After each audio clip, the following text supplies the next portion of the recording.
Sirah Nabawiyah Ibnu Hisham. Bab 2034. Penggalian dan silang sengketa tentang sumur Zam-Zam.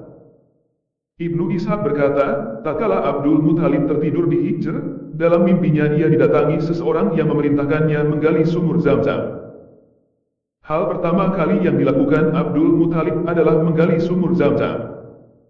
Hal ini serupa dengan apa yang diutarakan kepadaku oleh Yazid bin Abu Habib al-Mishri dari Marsad bin Abdullah al-Yazani dari Abdullah bin Zurair al-Khafiqi. Ia mendengar Ali bin Abu Thalib radhiyallahu anhu bercerita tentang sumur Zam-Zam ketika Abdul Muthalib diperintah untuk menggalinya. Ali bin Abu Thalib berkata bahwa Abdul Muthalib berkata, aku sedang tidur di Hijr, tiba-tiba seseorang datang padaku seraya berkata, galilah Thaibah NG. Aku berkata, apa itu Thaibah? NG. Orang itu langsung menghilang. Keesokan harinya, aku kembali ke tempat tidurku semula, Hijr, kemudian tidur di dalamnya. Tiba-tiba orang yang datang kemarin mendatangiku lagi sambil berkata, galilah Barrah NG. Aku bertanya, apa itu Barrah? NG. Orang tersebut langsung menghilang.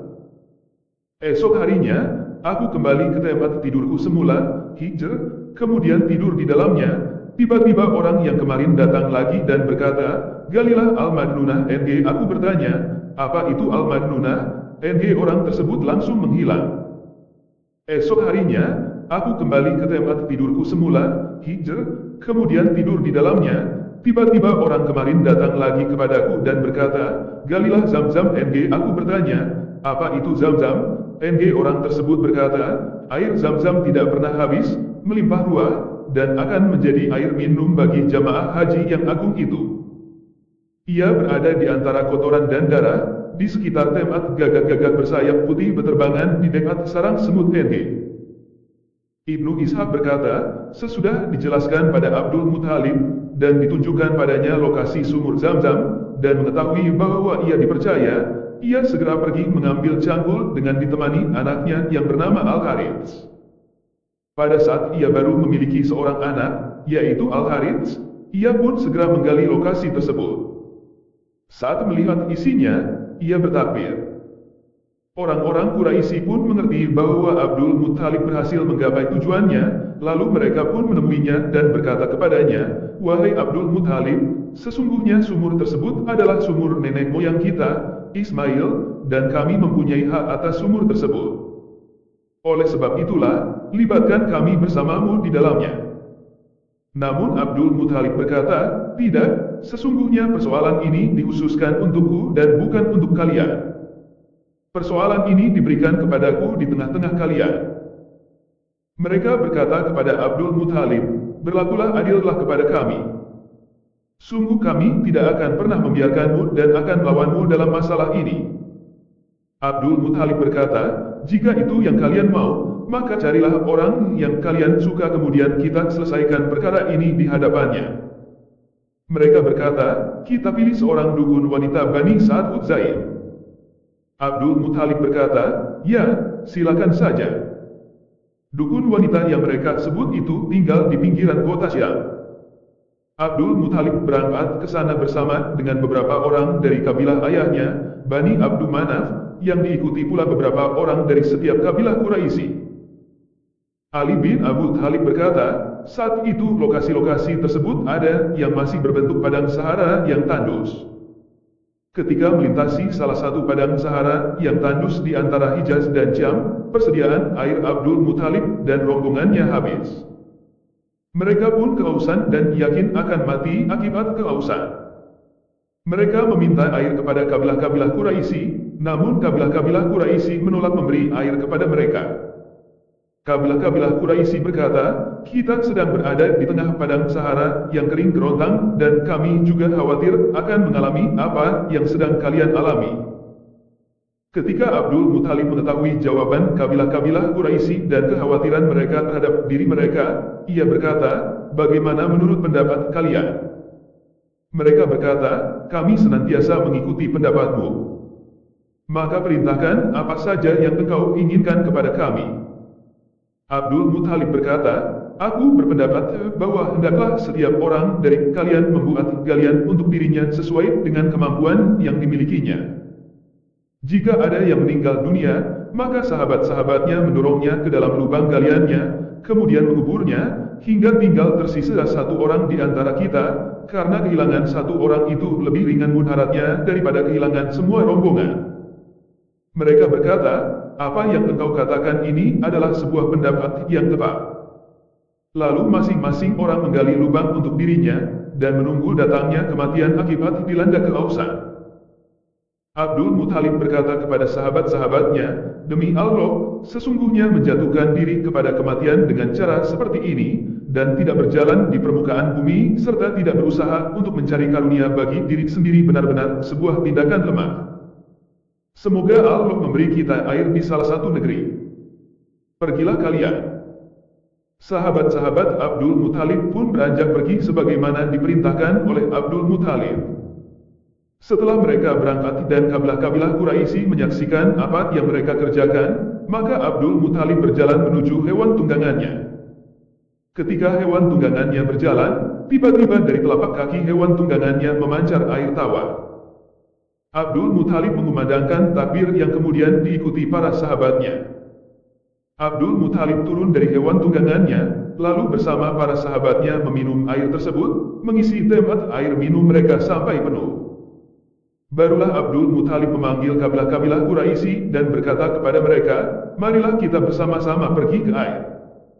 Allah telah mengarunikan air minum kepada kita. Minumlah dari air tersebut lalu isilah tempat air minum kalian." Mereka datang ke air tersebut, lalu minum dan mengisi tempat air minum mereka. Mereka berkata, "Demi Allah, perkara ini engkau menangkan atas kami, wahai Abdul Muthalib. Demi Allah, kami tidak akan melawanmu dalam perkara sumur Zam-Zam untuk selama-lamanya. Sesungguhnya DZat yang memberimu air di padang Sahara yang tandus ini pastilah DZat yang memberimu air Zam-Zam. Kembalilah engkau untuk mengurusi pemberian minum dengan damai." Abdul Muthalib pulang, demikian pula mereka. Mereka tidak meneruskan perjalanan kepada dukun wanita dan membatalkan maksud perjalanan mereka. Ibnu Ishaq berkata, "Itulah yang sampai kepadaku apa yang dikatakan oleh Ali bin Abu Thalib tentang Zam-Zam." Ibnu Ishaq berkata, "Aku mendengar dari orang yang pernah berbicara mengenai Abdul Muthalib, bahwa telah dikatakan kepadanya ketika ia diperintahkan menggali sumur Zam-Zam, ajaklah orang-orang kepada air pelepas dahaga yang tidak keruh. Ia berikan air minum orang-orang yang berhaji dalam setiap tempat yang di dalamnya ada ketaatan.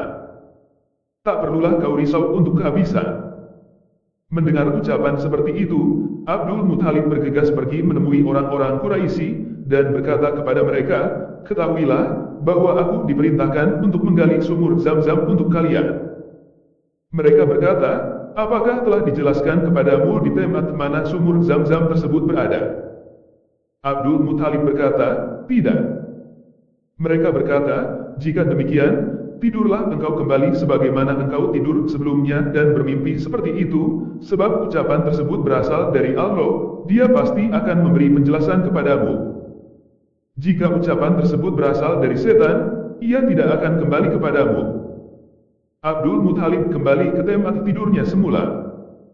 Dalam tidurnya, datanglah seseorang kepadanya, kemudian berkata kepadanya, "Galilah Zam-Zam karena jika engkau menggalinya, kau tidak akan pernah menyesal, karena Zam-Zam tersebut adalah peninggalan ayahmu yang teragung. Airnya tidak akan habis selamanya, melimpah, dan memberi minum kepada jamaah haji yang mulia. Zam-Zam itu laksana burung unta yang kencang larinya dan belum dibagi. Di dalamnya, orang bernazar buat DZat pemberi nikmat yang menjadi warisan dan perjanjian yang kokoh kuat. Dia tidaklah seperti apa yang engkau telah ketahui sebelum ini. Zam-Zam berada di antara kotoran dan darah." Ibnu Hisham berkata, ucapan di atas dan ucapan sebelumnya dalam penuturan Ali bin Abu Thalib tentang Zam-Zam, menurut kami, adalah sajak biasa dan bukan syair. Ibnu Ishaq berkata, mereka beranggapan bahwa ketika perkataan di atas dikatakan kepada Abdul Muthalib, ia berkata, "Di manakah Zam-Zam tersebut adanya?" Lalu dijawab, "Dia berada di dekat rumah semut di mana di sana ada burung gagak mematuk-matuk dengan paruhnya besok."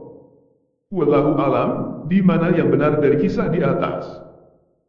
Keesokan harinya, Abdul Muthalib dengan ditemani anaknya, Al-Harits, anak satu-satunya saat itu, pergi kemudian melihat rumah semut, dan mereka dapatkan di tempat itu ada burung gagak yang sedang mematuk-matuk tanah, tepat di antara dua patung, Isaf dan Naila, tempat di mana orang-orang Quraisy biasa menyembelih hewan kurban mereka. Abdul Muthalib mengambil cangkul, lalu menggali tanah di tempat yang telah ia diperintahkan untuk menggalinya. Ketika orang-orang Quraisy memperhatikan keseriusan Abdul Muthalib, mereka datang menemuinya seraya berkata, "Demi Allah, kami tidak akan membiarkanmu menggali di area di antara dua patung kami, tempat kami biasa menyembelih hewan kurban." Abdul Muthalib berkata kepada anaknya Al-Harits, "Lindungilah aku sampai aku tuntas menggali. Demi Allah, aku akan tetap melakukan apa yang telah diperintahkan kepadaku."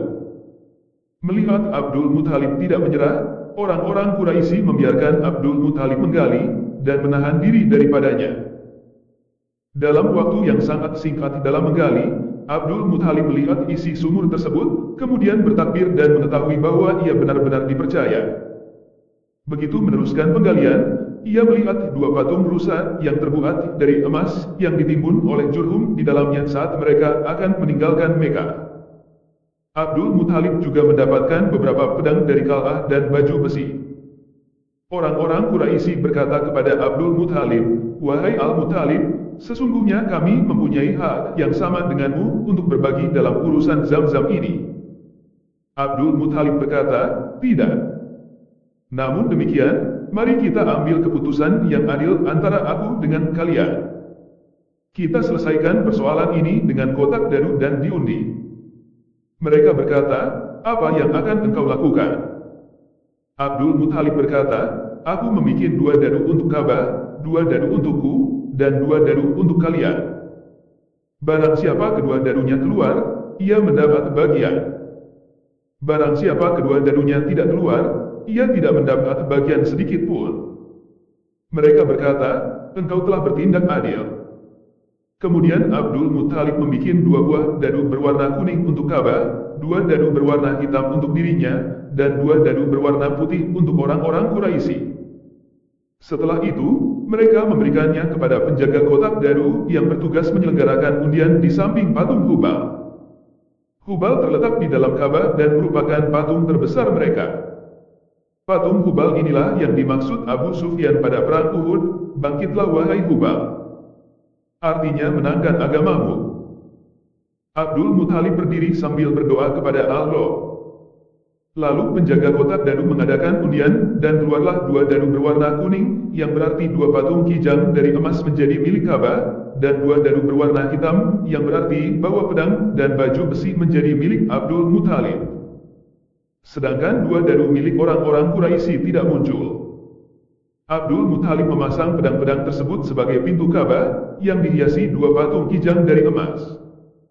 Itulah emas pertama kali yang dikenakan di Ka'bah menurut pendapat para ahli. Maka sesudah itu, Abdul Muthalib memberi air minum Zam-Zam pada jamaah haji.